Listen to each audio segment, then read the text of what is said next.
Durant des milliers d'années, les gens ont scruté les cieux pour lire des messages dans les étoiles. De l'étude des cieux, les astrologues ont prédit une liste sans fin d'événements, notamment des catastrophes naturelles, des crises boursières, des tentatives d'assassinat et la naissance de Jésus-Christ. Les astrologues ont été récompensés par les plus grands de ce monde, allant des généraux de la Grèce antique jusqu'aux présidents américains du XXe siècle. Et de grandes décisions qui font date sont toujours prises selon la position des étoiles. Mais est-ce que le mouvement des planètes influe réellement sur les événements terrestres? Comment les astrologues peuvent-ils interpréter la configuration du ciel et prédire les événements tels que le mariage, la guerre? Notre futur est-il inscrit dans les étoiles?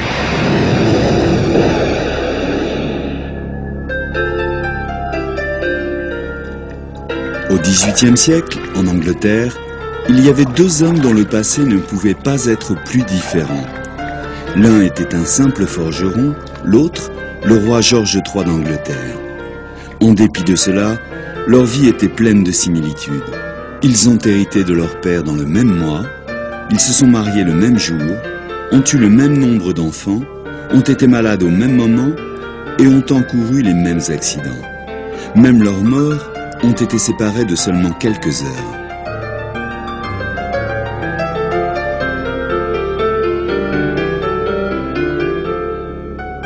Ils n'étaient pas parents de sang, mais ils étaient des jumeaux astrologiques nés virtuellement au même moment, seulement séparés de quelques kilomètres. Et leurs horoscopes étaient identiques.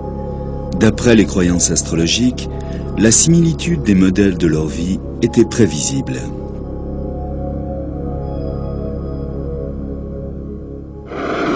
L'astrologie, d'une certaine manière, est familière à tout le monde.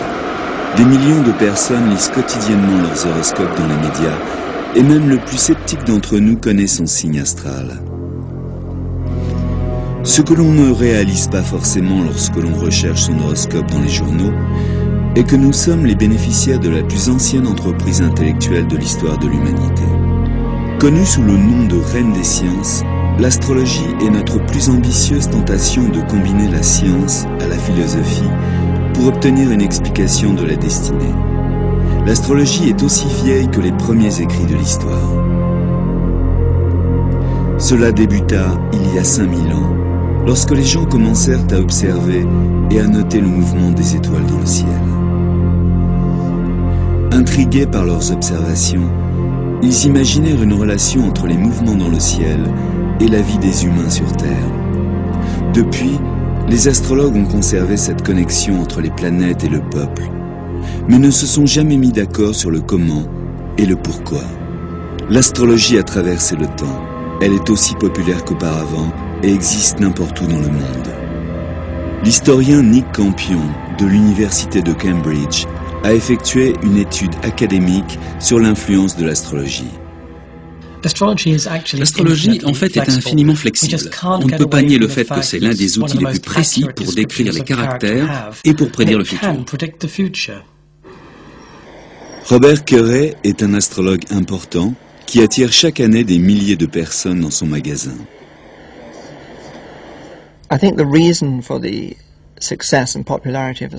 Je pense que le succès et la popularité de l'astrologie sont dus au fait que c'est une vérité. C'est quelque chose de fondamental. Je pense que l'astrologie provient de quelque chose de supérieur, c'est une part de l'univers. Et il m'arrive, lorsque je fais des thèmes astrologiques en consultation, d'avoir des frissons dans le dos parce que les gens diront des choses étrangement vraies, en accord avec les thèmes. Pour la plupart des gens, lire un horoscope est un acte bref, une prédiction impersonnelle dans un journal ou à la télévision. Shelley Van Stunkel est consultante astrologue et écrit des horoscopes dans des journaux anglais et américains. Ces articles sont faits pour donner à chacun d'entre nous une chance de penser à la journée à venir. C'est un peu comme une page météo pour une part spécifique du pays. Mais ces horoscopes se basent sur les signes du zodiaque, appelés aussi les signes du soleil. Zodiaque est le nom donné à une constellation dans le ciel, à travers laquelle le soleil, la lune et les planètes passent. Les Romains ont comparé le mouvement des planètes en toile de fond à une course de chariot. Le soleil, la lune et les planètes sont le chariot et les constellations sont la piste de course.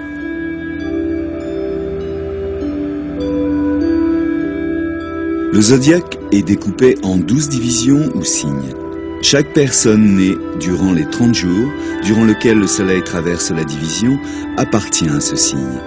Et les astrologues croient que les gens seront influencés par ces caractéristiques.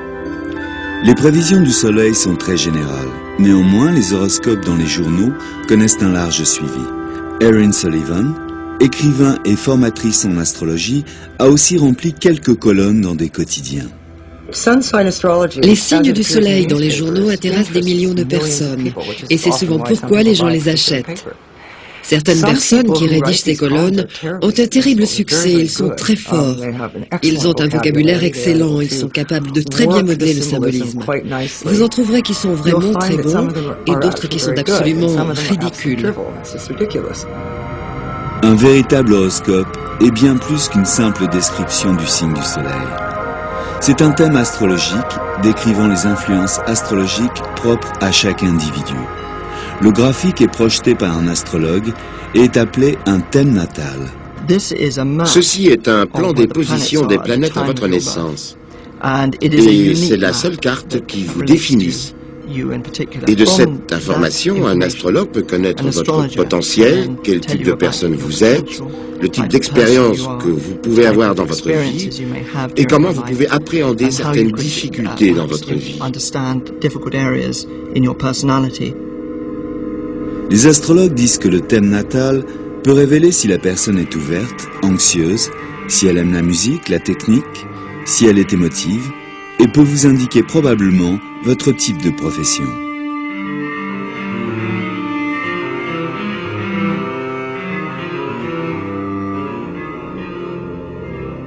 Ce thème est une image du ciel au moment exact de votre naissance. Les motifs dans les cieux peuvent changer en moins de 4 minutes. Donc personne, à part ceux qui sont nés au même moment, ne peuvent prétendre avoir le même horoscope. On suppose que des jumeaux astrologiques comme le roi George III et le forgeron doivent avoir le même type de vie, comme des vrais jumeaux, nés à quelques minutes cruciales d'intervalle. Peu de personnes connaissent l'heure exacte de leur naissance, mais ceci n'empêche pas d'avoir un horoscope. Habituellement, les astrologues projettent un thème sur la date de naissance. Mais il y a une étape plus longue, appelée rectification, qui permet aux astrologues de travailler à reculons depuis les événements de votre vie jusqu'à l'heure probable de votre naissance. Quiconque connaît sa date de naissance peut se rendre chez un astrologue et faire son horoscope. Ce n'est pas plus différent que d'aller voir n'importe quel consultant, mis à part que vous devez fournir votre date de naissance, le lieu et l'heure. Normalement, avant même le rendez-vous, l'astrologue aura calculé un thème, un horoscope. Le thème natal peut être dressé pour n'importe quoi ayant une date de naissance. Une ville, tout type de structure peut avoir un thème astral. Le mur de Berlin, par exemple, construit en août 1960, avait un horoscope qui prédisait une période d'instabilité et de changement pour novembre 1989, la date historique de la chute du mur de Berlin. Nick Campion a même dressé des thèmes pour des pays. On prend des moments politiques importants ou particuliers pour chaque pays. Pour un pays donné, ça va être la Révolution, pour un autre, un couronnement. Alors pour les États-Unis d'Amérique, on a pris le 4 juillet 1776, qui est la date de la déclaration d'indépendance. Les graphiques pour les lieux, pour les groupes ou pour les pays se nomment l'astrologie du monde. C'est la forme la plus ancienne de l'astrologie et la plus utilisée par les plus grands chefs d'État de l'histoire. Ces horoscopes montrent les moments propices pour débuter d'importantes entreprises, que ce soit pour des discours ou pour déclarer la guerre. L'astrologue Joanne Quigley utilisa l'astrologie du monde pour choisir le meilleur moment pour Ronald Reagan afin d'inaugurer son second mandat de président des États-Unis d'Amérique. Elle choisit 11h57 le matin à travers le thème pour Washington, D.C. C'est un thème spectaculaire. Le Soleil est sous le signe du Verseau, qui est le signe de Ronald Reagan. Et Jupiter, la planète de la croissance, de l'expansion et de l'opportunité, était proche de la Lune, ce qui signifie popularité. Il ne pouvait y avoir de meilleure indication pour le succès d'un gouvernement. Le rôle de Quigley dans la Maison-Blanche fut très secret. Mais des choix politiques très importants en Inde et en Malaisie sont toujours faits par des lectures astrologiques en public. Un horoscope est basé sur une carte du ciel. C'est une carte extrêmement détaillée et les astrologues sont reconnaissants d'utiliser la technologie des ordinateurs, ce qui évite un lourd travail de dessin. Henry Weingarten est un astrologue financier qui génère des milliers de thèmes chaque année. Le rôle des ordinateurs a remplacé le travail de nombreux étudiants et cela depuis de nombreuses années. Ils calculent les procédures à votre place, mais l'analyse reste faite par un professionnel. La carte devient parlante lorsque l'astrologue commence à la lire. L'astrologie demande de la technique, demande de grandes connaissances des influences planétaires. Les clés de la réussite sont la pratique et l'expérience.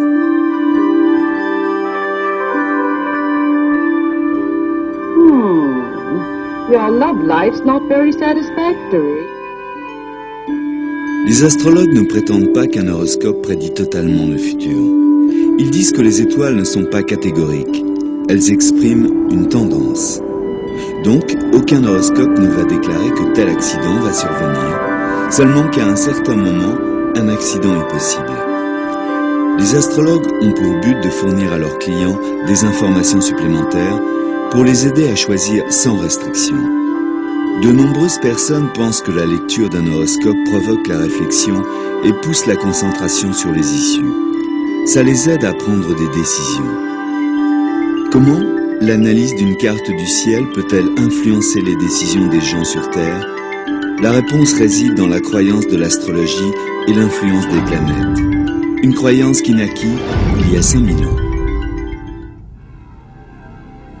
3000 ans avant Jésus-Christ, l'astrologie naquit parmi les anciennes civilisations de Mésopotamie, aujourd'hui représentées sur le territoire de l'Irak.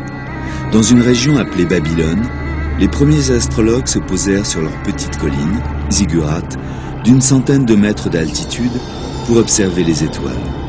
Ils se mirent à observer que les corps célestes, les planètes, semblaient suivre des chemins étranges, se croisant parfois à de grandes vitesses, parfois au ralenti, et même parfois à reculons.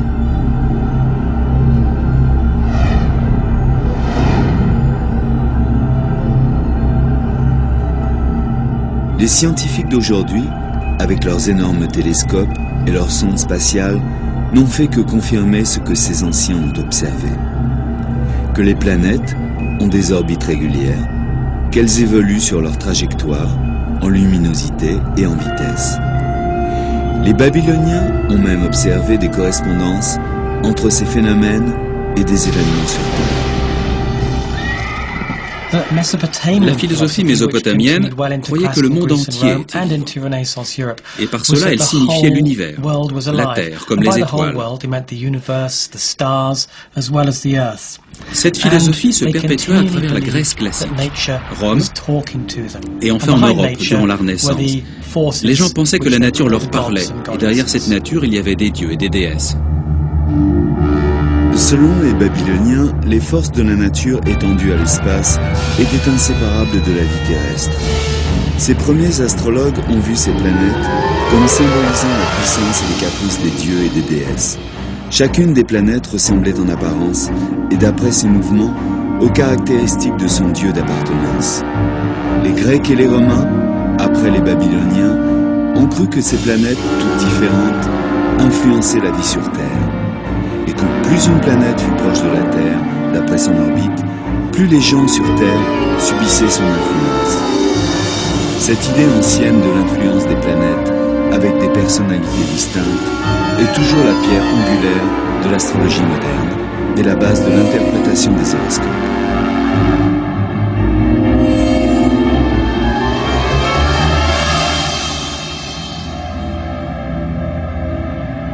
La fonction principale d'un horoscope est d'enregistrer la position des planètes pour évaluer leur influence.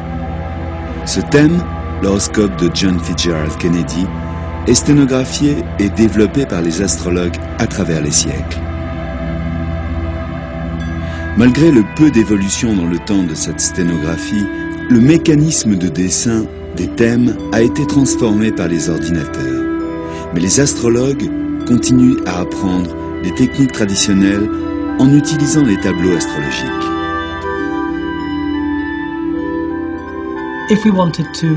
Si on voulait calculer l'horoscope du président Kennedy, il nous faudrait d'abord connaître sa date de naissance, l'heure et l'endroit où il est né. Il est né le 29 mai 1917 à Brooklyn, Massachusetts, à 3h17 l'après-midi. La première étape est de calculer l'heure au niveau du méridien de Greenwich.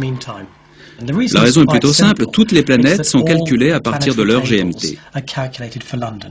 Maintenant, nous pouvons utiliser le tableau des maisons pour ajuster et alors observer son signe ascendant qui est Balance. Le signe ascendant est le signe montant dans l'horizon Est, à votre naissance.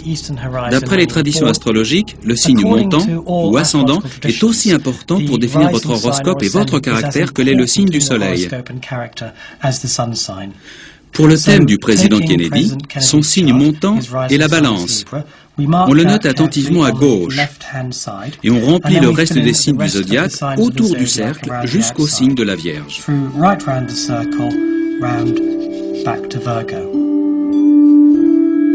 Le thème a encore d'autres découpages. Il y a les maisons. Elles se réfèrent à des zones pratiques de la vie humaine, comme la famille, l'argent, le voyage et le travail. L'étape suivante consiste à déterminer la position des planètes au moment de la naissance. On prend maintenant un livre appelé Éphéméride qui va permettre de lister la position des planètes pour tous les jours de l'année et même pour des centaines d'années. En prenant le thème du président Kennedy, il est né avec le Soleil aux Gémeaux et la Lune sur la Vierge. Maintenant, les positions des planètes dans l'éphéméride vont être précisées au degré le plus proche. Nous précisons davantage. Nous ne regardons pas seulement à quel signe se trouve la planète, mais aussi nous le faisons pour les 8 autres planètes.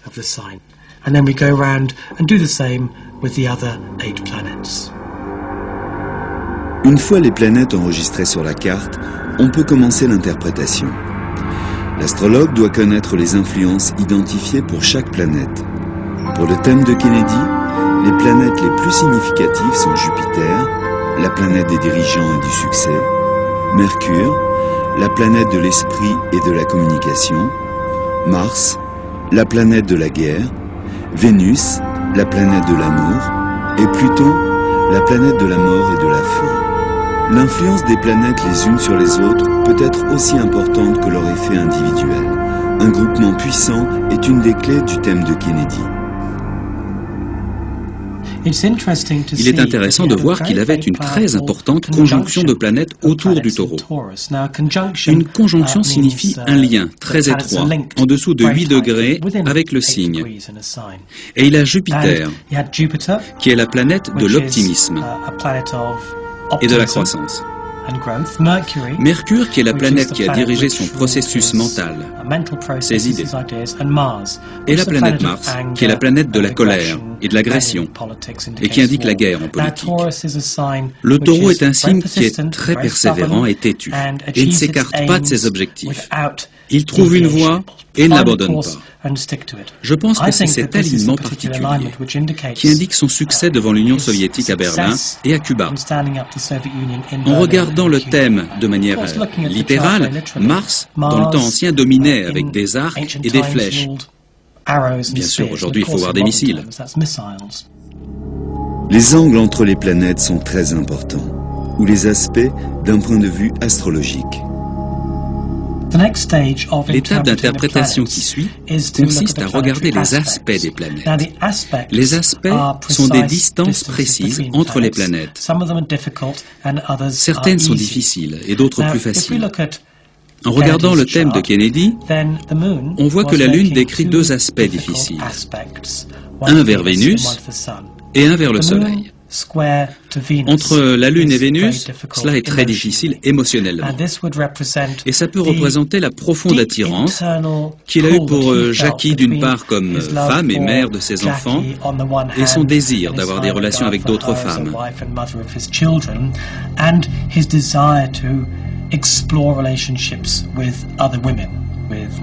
Avec Marilyn Monroe et d'autres. Et la même chose se serait passée entre la Lune et le Soleil, ce qui représente le divorce ou une cassure dans le mariage. Et si Kennedy était vivant aujourd'hui, nous aurions vu sa relation avec Jackie en pleine débâcle publique. Comme nous le savons, c'était déjà le cas, mais en privé. Si nous regardons Pluton, à travers le thème de Kennedy, alors dans la mythologie ancienne, Pluton était le maître du monde souterrain. Dans l'astrologie moderne, c'est une planète qui représente la fin, en l'occurrence la fin de la vie. Maintenant, il est troublant de remarquer que lorsque Kennedy est né, Pluton était exactement au-dessus de Dallas. Voilà comment calculer et interpréter un thème. Aujourd'hui, n'importe quel ordinateur peut faire le calcul, mais rien ne peut remplacer les interprétations des astrologues.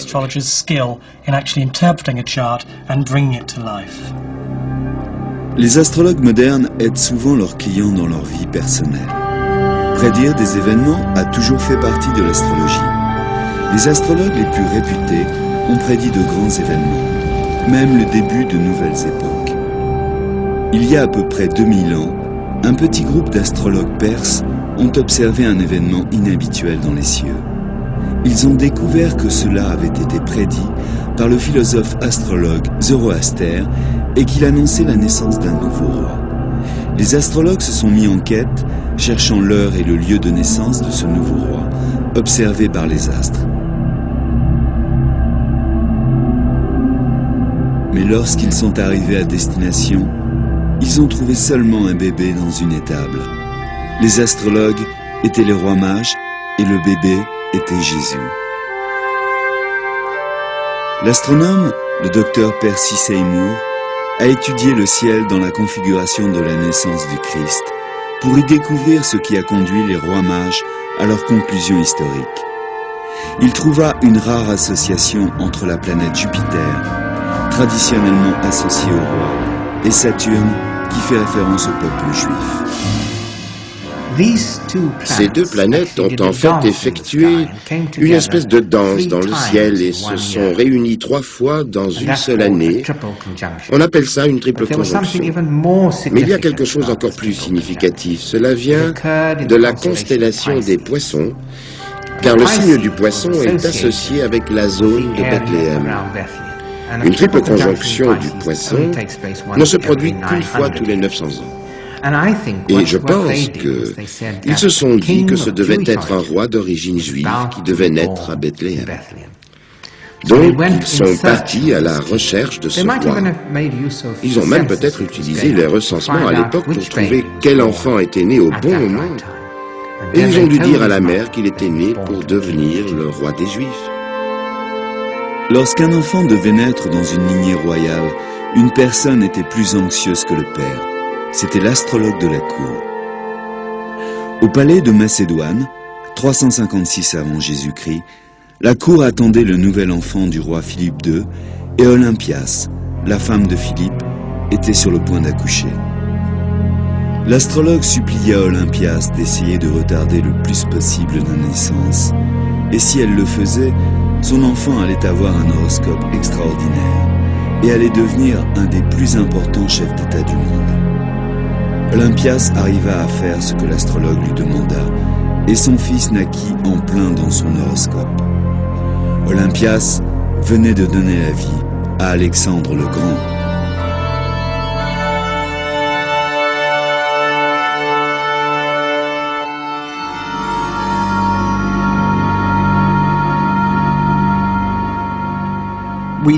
On a passé d'interminables moments à le regarder. On le travailla dans tous les sens et ce fut d'une très grande responsabilité, car nous avons relevé cette nouvelle lune dans le Poisson et nous pensions que ça allait devenir le thème le plus extraordinaire. Il collait parfaitement avec les autres thèmes. Nous l'avons préparé pour que ma femme rentre à l'hôpital et nous avons attendu que le docteur vienne faire les préparatifs, mais rien ne s'est passé. Elle avait fait une crise ce matin-là. Le résultat est que la Lune avait changé de signe. L'horoscope était complètement différent. Mais en fait, ce fut la chose la plus extraordinaire et je pense que la leçon à en tirer est qu'il faut laisser les choses se faire tout seul. L'intérêt de l'astrologie s'est réduit durant le Moyen-Âge, mais au XVIe siècle, il est redevenu très actif, bien vu et une qualité essentielle pour les gens bien éduqués. L'astrologie était un courant dominant, au même titre que les mathématiques dans les universités, la médecine et l'astronomie étaient utilisées par les docteurs, les scientifiques et les hauts intellectuels.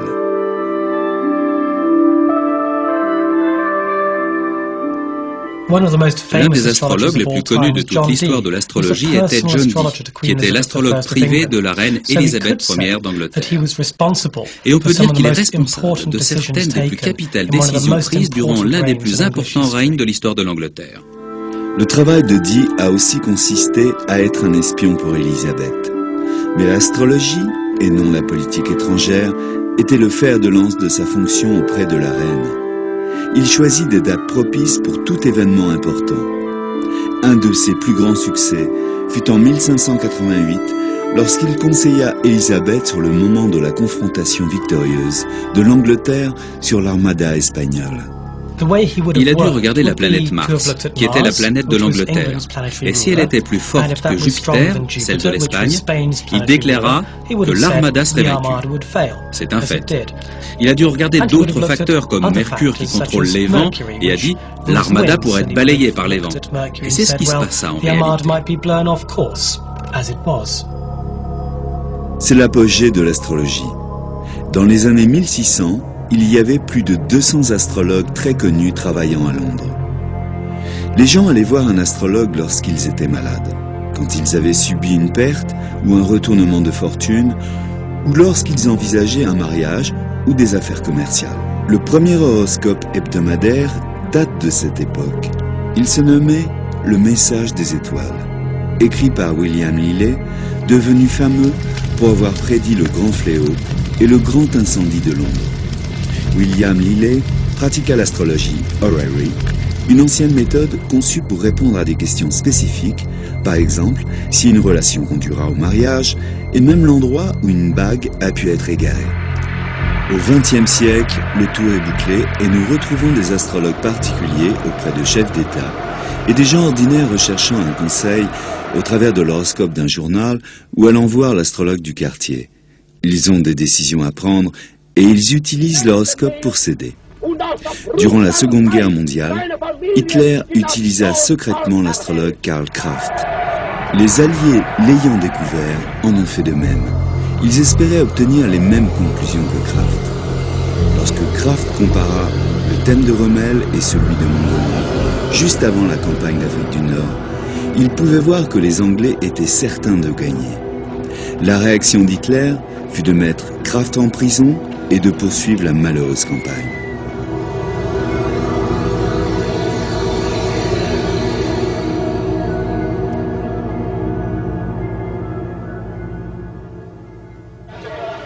Le président Ronald Reagan était plus enclin de suivre les conseils de son astrologue Johann Quigley. Son premier succès fut de prédire l'attentat sur la vie de Reagan. Après cela, elle fut impliquée dans toutes les décisions majeures et mineures de la présidence.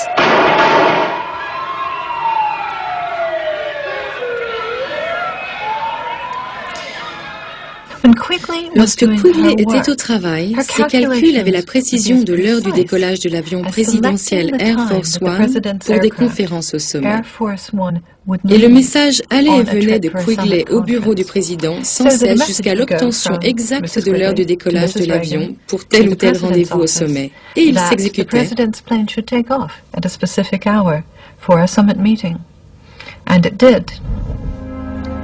Durant l'hiver 86-87, Quigley était inquiète du mouvement d'Uranus et de Saturne.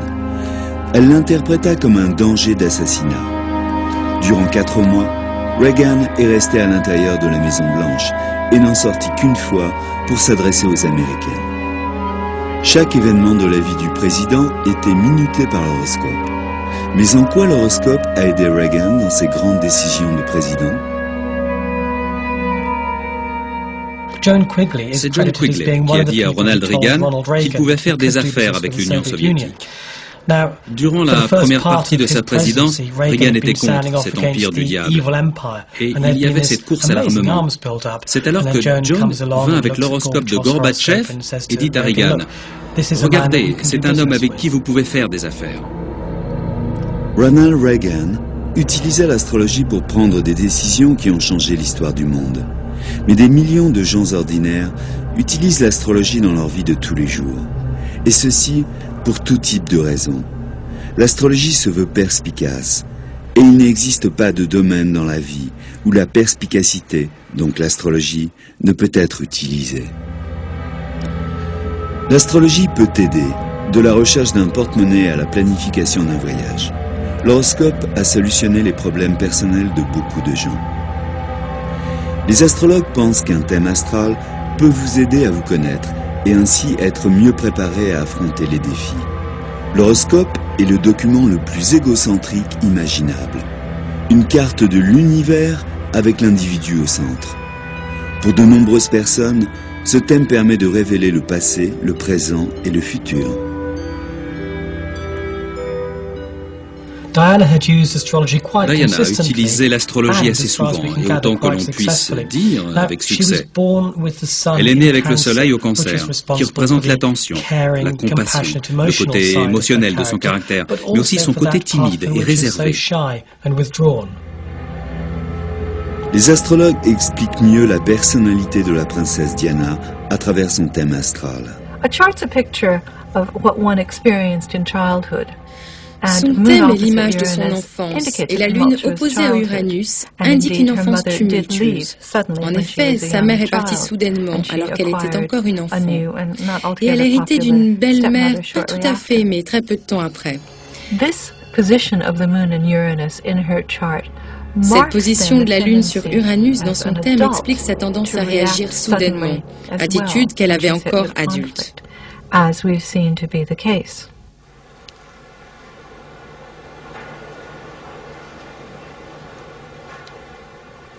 Je pense que l'astrologie était une chose très importante pour Diana, en considérant les difficultés qu'elle pouvait rencontrer. Par exemple, je pense à la Lune dans le signe du Verseau, au milieu de Vénus, qui est très difficile émotionnellement et cause de grandes tensions. Son astrologue lui montra comment tourner les choses de manière positive, car c'est un alignement très idéal. Et c'est alors qu'elle rencontra Mère Teresa et commença à s'impliquer totalement dans des œuvres de charité telles que le sida, allant même jusqu'au contact avec les victimes du sida. Dans le thème de la princesse Diana, on voit Saturne, la planète du devoir et de la responsabilité, défiée par Neptune, qui représente la désillusion et la désintégration. Vénus, la planète de l'amour et de la romance, est opposée à Pluton, la planète des choses cachées, de l'opposition et de la fin. Le palais aurait mieux fait de bien regarder l'horoscope de Diana.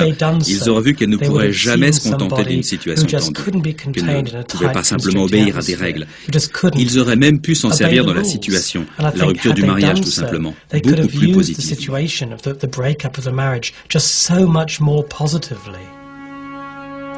Mais est-ce qu'une comparaison des horoscopes de la princesse et du prince aurait pu éviter le désastre du mariage ? Peu d'astrologues pensent qu'il est possible de prédire le bonheur de deux personnes, mais tous pensent que cela aurait pu annoncer les problèmes. Le thème du prince Charles montre Vénus à côté de Neptune, qui indique une idéalisation de la femme, en particulier sa mère. Un aperçu du thème de la princesse Margaret montre un dénouement malheureux dans les relations amoureuses. Il montre Vénus attendant l'amour, opposée à Saturne, la planète des devoirs, laissant prévoir la crise durant laquelle elle abandonna l'amour de sa vie, un divorcé pour éviter un scandale. L'astrologie est souvent utilisée pour le mariage. C'est une des raisons les plus fréquentes pour laquelle on consulte. Les questions se concentrent souvent sur les chances de succès des relations entre deux personnes. Des astrologues, comme Eugénie Dizerio de New York, se sont spécialisés dans cette branche.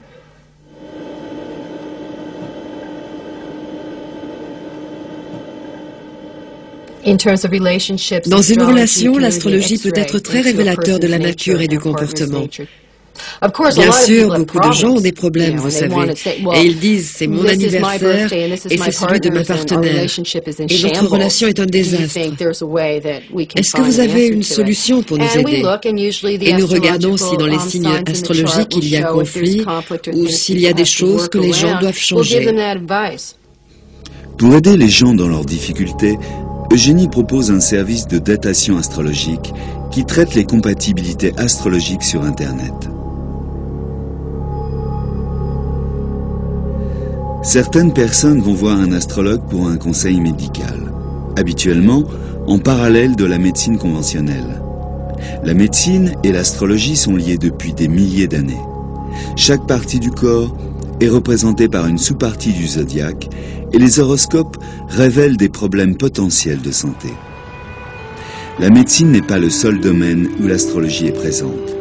Les astroéconomistes sont une nouvelle vague de conseillers financiers qui utilisent cet art ancien pour les aider à jouer à la bourse.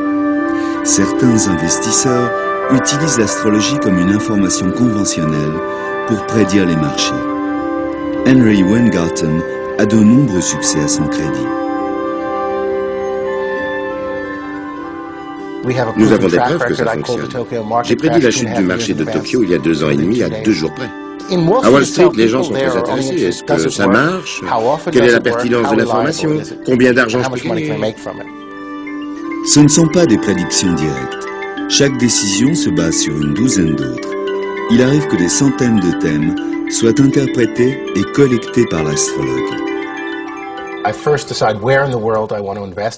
Je commence d'abord à décider dans quelle partie du monde je veux investir, regardant l'horoscope d'un pays donné et l'horoscope d'une monnaie donnée. Ensuite, je regarde l'horoscope de la bourse, le marché sur lequel nous souhaitons investir, et finalement le stock lui-même. De nombreuses surprises dans les marchés sont prévisibles par l'astrologie, comme la guerre dans le Golfe, qui était quelque chose que nous avions anticipé. L'horoscope des affaires semble fonctionner de la même manière que l'horoscope sur les gens. Ils indiquent les influences, les probabilités d'évolution, nous guident en quelque sorte plutôt que de nous dicter.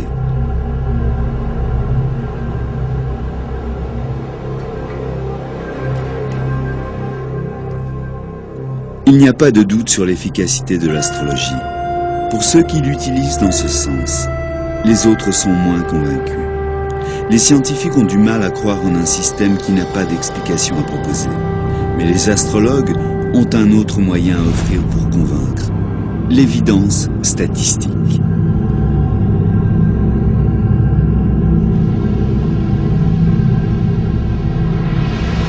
L'intérêt populaire de l'astrologie est une énigme pour les scientifiques du XXe siècle, qui la voient comme une superstition retardée.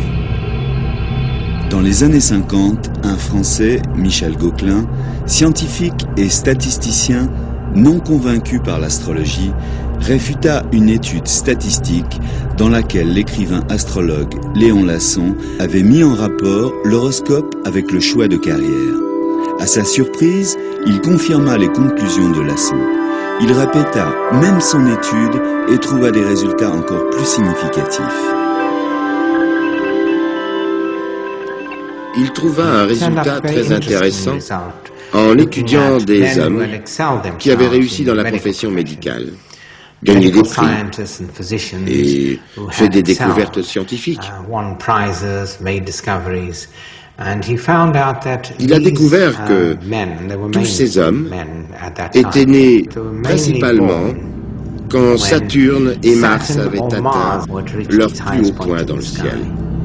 Gauquelin trouva ce qu'on appela l'effet Mars. Son effet était encore plus concentré pour des athlètes de niveau mondial. Quant aux écrivains, ils avaient plutôt tendance à voir la lune montante dans leur thème.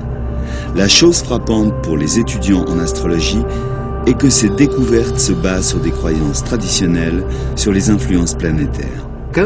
Les découvertes de Gauquelin proposent un étayage des croyances venues du monde ancien, disant que les rois sont nés, tandis que Jupiter est à son apogée. Et c'est pour cela que Jupiter devint la planète des rois. Malgré le travail scientifique rigoureux de Gauquelin, les journaux scientifiques étaient réticents à la publication. Quoi qu'il en soit, Gauquelin fit une autre découverte statistique. Certains aspects de l'astrologie sont héréditaires. Ce n'est pas vrai pour les signes du zodiaque, mais cela se confirme pour l'influence des planètes. Il a été capable de démontrer que si Mars était en ascension lors de la naissance du père ou de la mère, alors l'enfant aussi était susceptible de naître pendant la montée de Mars. L'évidence, même avec des statistiques à l'appui, ne permet pas de faire changer les opinions des scientifiques. La parapsychologue Susan Blackmore a besoin de plus de preuves. La plupart des astrologues vous diront qu'il y a une relation entre l'heure, le lieu de votre naissance et votre personnalité. Alors faites mon expérience favorite. Prenez une douzaine de personnes et fournissez à un astrologue toutes les informations qu'il souhaite. Fournissez-lui également les lieux, dates et heures, et voyez s'il peut les accorder avec les personnes. De nombreuses expériences montrent que les astrologues ne le peuvent pas. Une expérience similaire a révélé dans des tests psychologiques que la personnalité correspond plus au signe du soleil que l'horoscope natal complet.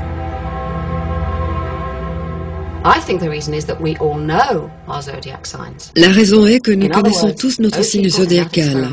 En d'autres termes, les personnes expérimentées s'identifient dans ce qu'ils pensent être leur signe. Certains scientifiques comprennent que les astrologues sont perçus aussi fidèlement par leurs clients. En particulier, les psychologues se sont intéressés à expliquer ces succès. Carl Jung croyait qu'il y avait une relation entre les planètes et les événements terrestres, mais qu'aucun d'entre eux n'influençait l'autre. Ils font tous les deux partie d'un même modèle.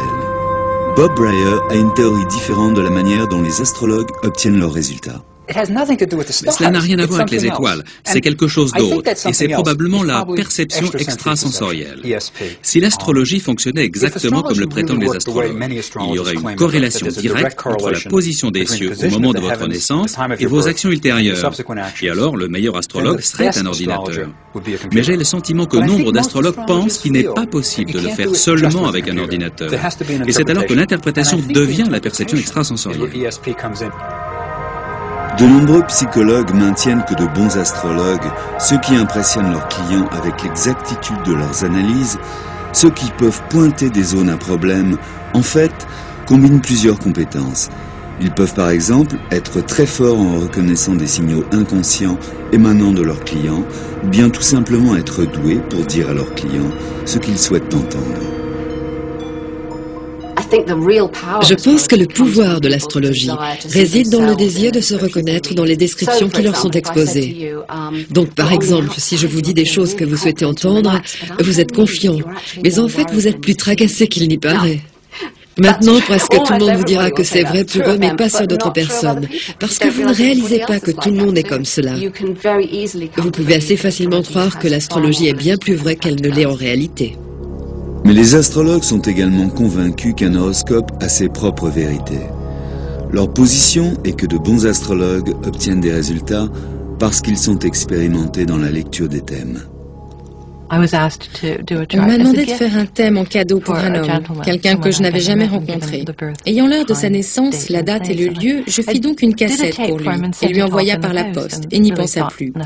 Jusqu'à ce que je reçoive un coup de téléphone de sa femme. Elle me dit que la cassette lui permit de comprendre mieux son époux, qu'elle ne l'avait pu jusqu'alors. Percy Seymour est l'un des rares scientifiques à développer la théorie avec des évidences sur le sujet. Il a cherché à expliquer Gobelin, démontrant une relation entre la position des planètes et la vie des individus.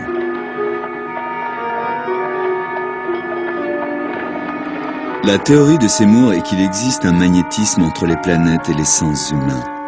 Le mécanisme n'est pas très clair. Mais nous savons déjà que le Soleil et la Lune influent sur la Terre. La pleine Lune, par exemple, a longtemps été associée à des changements dans le comportement humain. Et les phases lunaires sont précisément liées à la marée montante et descendante. Les animaux sont capables de répondre aux effets de la Lune. Les huîtres, par exemple, s'ouvrent et se ferment à des heures précises. On a pensé que c'était une explication liée au phénomène des marées. Mais les biologistes ont découvert que même dans des bassins clos, les huîtres continuaient leur rythme lunaire d'ouverture et de fermeture. Lorsque les huîtres sont transportées plusieurs milliers de kilomètres de la côte, elles modifient leur rythme au rythme lunaire de leur nouveau domicile.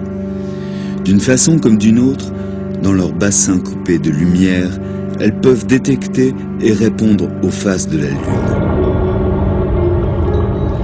L'activité sur la surface du Soleil influe directement sur notre atmosphère. Les éruptions solaires, tempêtes magnétiques du Soleil, ne font qu'accroître les interférences radio et perturbent le comportement humain. Les accidents de la route se multiplient jusqu'à 4 fois lors de ces turbulences.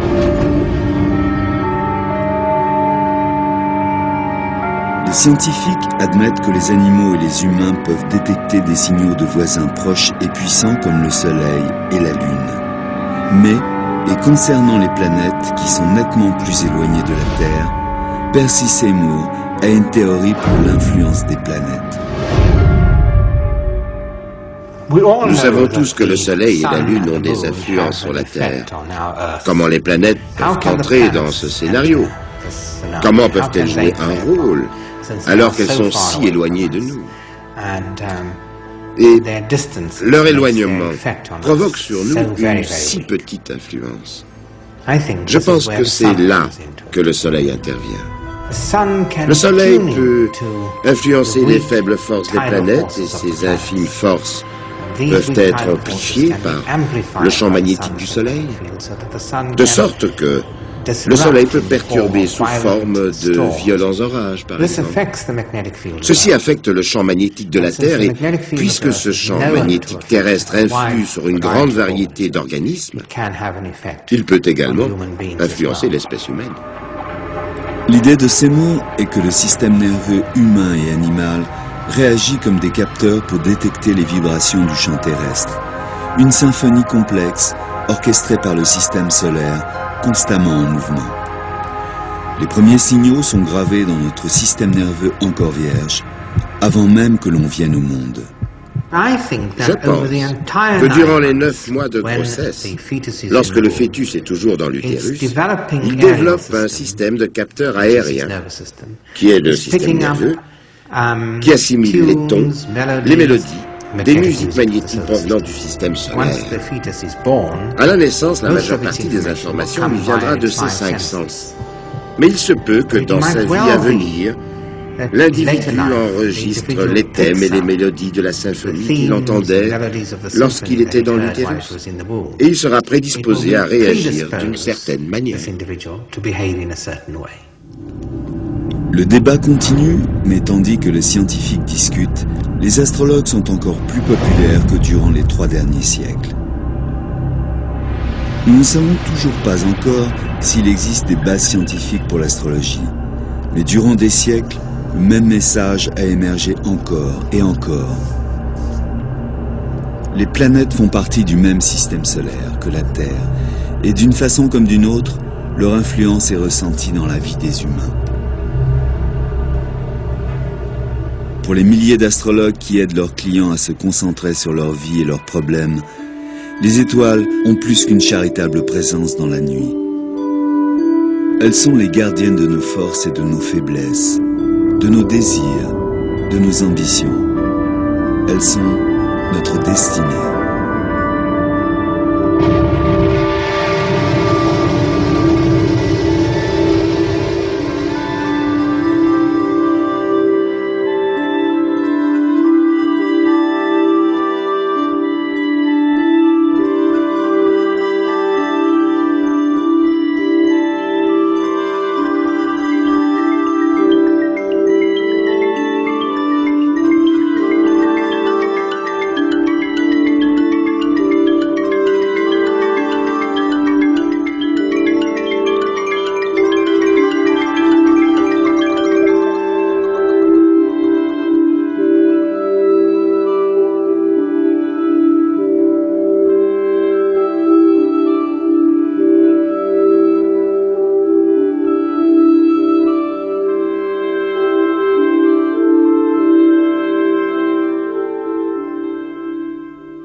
Le même nombre d'enfants ont été malades au même moment et ont encouru les mêmes accidents. Même leurs morts ont été séparés de seulement quelques heures.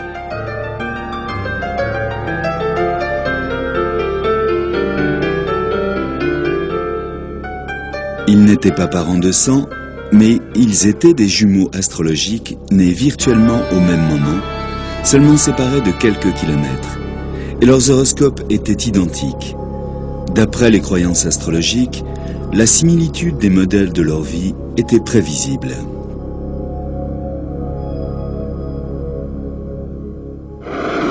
L'astrologie, d'une certaine manière, est familière à tout le monde. Des millions de personnes lisent quotidiennement leurs horoscopes dans les médias, et même le plus sceptique d'entre nous connaît son signe astral.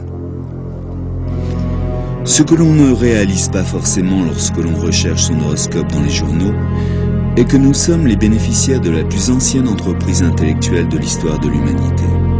Connue sous le nom de reine des sciences, l'astrologie est notre plus ambitieuse tentation de combiner la science à la philosophie pour obtenir une explication de la destinée. L'astrologie est aussi vieille que les premiers écrits de l'histoire. Cela débuta il y a 5000 ans, lorsque les gens commencèrent à observer et à noter le mouvement des étoiles dans le ciel. Intrigués par leurs observations, ils imaginèrent une relation entre les mouvements dans le ciel et la vie des humains sur Terre. Depuis, les astrologues ont conservé cette connexion entre les planètes et le peuple, mais ne se sont jamais mis d'accord sur le comment et le pourquoi. L'astrologie a traversé le temps. Elle est aussi populaire qu'auparavant et existe n'importe où dans le monde. L'historien Nick Campion de l'université de Cambridge a effectué une étude académique sur l'influence de l'astrologie. L'astrologie, en fait, est infiniment flexible. On ne peut pas nier le fait que c'est l'un des outils les plus précis pour décrire les caractères et pour prédire le futur. Robert Curray est un astrologue important qui attire chaque année des milliers de personnes dans son magasin.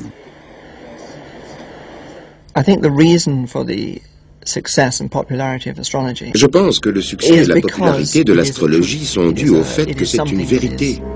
C'est quelque chose de fondamental. Je pense que l'astrologie provient de quelque chose de supérieur, c'est une part de l'univers. Et il m'arrive, lorsque je fais des thèmes astrologiques en consultation, d'avoir des frissons dans le dos parce que les gens diront des choses étrangement vraies, en accord avec les thèmes. Pour la plupart des gens, lire un horoscope est un acte bref, une prédiction impersonnelle dans un journal ou à la télévision. Shelley Van Stunkel est consultante astrologue et écrit des horoscopes dans des journaux anglais et américains. Ces articles sont faits pour donner à chacun d'entre nous une chance de penser à la journée à venir. C'est un peu comme une page météo pour une part spécifique du pays. Mais ces horoscopes se basent sur les signes du zodiaque, appelés aussi les signes du soleil. Zodiaque est le nom donné à une constellation dans le ciel, à travers laquelle le soleil, la lune et les planètes passent. Les Romains ont comparé le mouvement des planètes en toile de fond à une course de chariot. Le soleil, la lune et les planètes sont le chariot et les constellations sont la piste de course.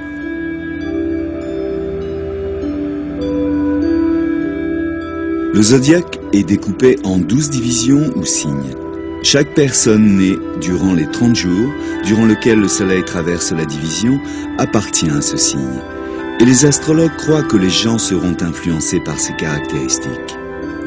Les prévisions du soleil sont très générales. Néanmoins, les horoscopes dans les journaux connaissent un large suivi. Erin Sullivan, écrivain et formatrice en astrologie, a aussi rempli quelques colonnes dans des quotidiens. Les signes du soleil dans les journaux intéressent des millions de personnes, et c'est souvent pourquoi les gens les achètent. Certaines personnes qui rédigent ces colonnes ont un terrible succès, ils sont très forts. Ils ont un vocabulaire excellent, ils sont capables de très bien modeler le symbolisme. Vous en trouverez qui sont vraiment très bons et d'autres qui sont absolument ridicules. Un véritable horoscope est bien plus qu'une simple description du signe du soleil. C'est un thème astrologique décrivant les influences astrologiques propres à chaque individu. Le graphique est projeté par un astrologue et est appelé un thème natal. Ceci est un plan des positions des planètes à votre naissance. Et c'est la seule carte qui vous définit. Et de cette information, un astrologue peut connaître votre potentiel, quel type de personne vous êtes, le type d'expérience que vous pouvez avoir dans votre vie, et comment vous pouvez appréhender certaines difficultés dans votre vie. Les astrologues disent que le thème natal peut révéler si la personne est ouverte, anxieuse, si elle aime la musique, la technique, si elle est émotive, et peut vous indiquer probablement votre type de profession.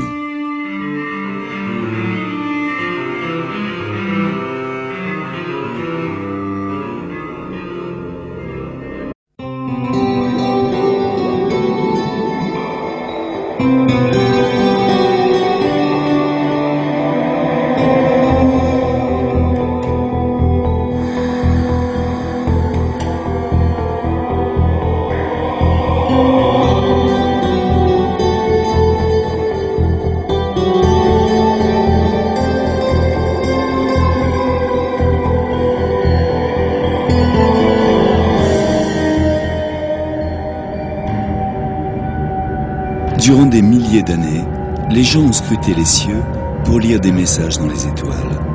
De l'étude des cieux, les astrologues ont prédit une liste sans fin d'événements, notamment des catastrophes naturelles, des crises boursières, des tentatives d'assassinat et la naissance de Jésus-Christ. Les astrologues ont été récompensés par les plus grands de ce monde, allant des généraux de la Grèce antique jusqu'au président américain du XXe siècle. Et de grandes décisions qui font date sont toujours prises selon la position des étoiles. Mais est-ce que le mouvement des planètes influe réellement sur les événements terrestres? Comment les astrologues peuvent-ils interpréter la configuration du ciel et prédire les événements tels que le mariage, la guerre? Notre futur est-il inscrit dans les étoiles?